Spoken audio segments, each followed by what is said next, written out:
रेखा के पिता दिल्ली में किसी तरह अपने और अपने परिवार का पेट पाल रहे थे। पर एक दिन, अरे रमेश, तुम्हारी बेटी के तो समझो भाग्य ही खुल गए। वकील लड़के का रिश्ता आया है। अरे वाह, कब करना चाहते हैं शादी?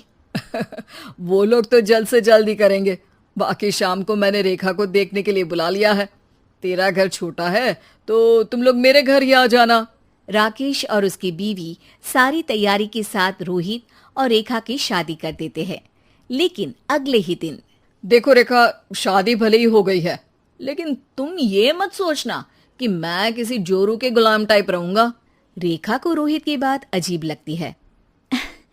मैं ये तो सोच भी नहीं सकती और ना ही चाहती हूँ, लेकिन शादी के अगले ही दिन इस तरह की बात की उम्मीद भी नहीं थी। रोहित रेखा के मुंह से ये बात सुनकर गुस्सा हो जाता है। अरे, काफी जबान भी चला लेती हो। माँ ने सिखाया नहीं कि पति से कैसे बात करते हैं?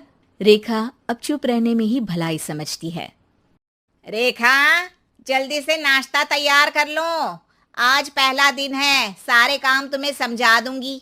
ये नौकरानी है जो तुम्हें बता देगी कि कैसे कैसे क्या करना है। फिर इसकी कल से छुट्टी है। रेखा भी ससुराल में जी जान लगाकर काम करने लगती है। खाली समय मिलता तो पति के वकालत की किताब उठाकर पढ़ने लगती।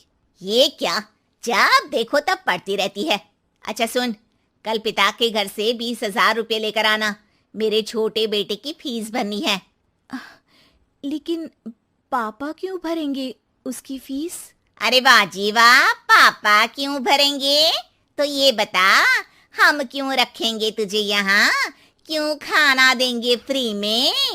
अरे, क्योंकि मैं बहू हूँ इस घर की। तभी वहाँ रोहित आ जाता है। अरे वाह, बड़ी जबान चला रही हो। चुपचाप माँ जो कह रही है वैसा कर, वरना सामान उठा और जा अपनी झोपड़ी में। बेचारी रेखा क्या करती, पिता के घर जाती है, उनको सारा हाल बताती है। पिता भी जैसे तैसे पैसों का इंतजाम कर बेटी को ससुराल के लिए विदा करते हैं। देखा, अब कहाँ से आए पैसे? अरे बहुत माल है तुम लोगों के पास, बस सीधी उंगली से निकालते नहीं। नहीं नहीं माँ, पापा ने अपनी मोटरसाइकिल बेचकर पैसों का इंतजाम किया है। पता नहीं अब वो ऑफिस कैसे जाएंगे। अरे वाह भाई, ये भी हम सोचे। खैर, जैसे तैसे दिन बीतते हैं। रेखा जहाँ एक प्यारे से बेटे की माँ बनती है, तो वहीं उसका वकालत की किताब में ज्ञान और गहराता जाता है। हे भगवान, बुरे फंसे। ये केस तो लगता है कि मैं हार ही जाऊंगा। देखिए, मैंने आपकी इस केस की फाइल पढ़ी थी। इस केस को जीतना बहुत ही आसान है। वाह भाई वाह, यहाँ वकालत की डिग्री लेकर भी मैं समझ नहीं पा रहा हूँ, और तुमने रोटी बनाते बनाते ही केस समझ लिया। अरे जाओ जाओ, जाकर मुन्ने को संभालो। केस मैं संभालूंगा। ए लड़की सुन, जाकर अपने बाप के यहाँ से 3 लाख लेकर आ। पूरा घर फिर से बनाना है। छोटे की शादी करूंगी तो छोटी बहू को कहाँ रखूंगी? पूरा घर तो तूने घेर रखा है। ऐसा मत बोलिए माँ जी, पापा इतना पैसा कहाँ से लाएंगे? अब तो वो रिटायर भी हो गए हैं। हाँ, तभी तो बोल रही हूँ, रिटायरमेंट के पैसे तो मिले होंगे ना। लेकिन वो अगर आपको दे देंगे तो बुढ़ापा कैसे काटेंगे? रोहित रेखा की बात सुनकर गुस्सा हो जाता है।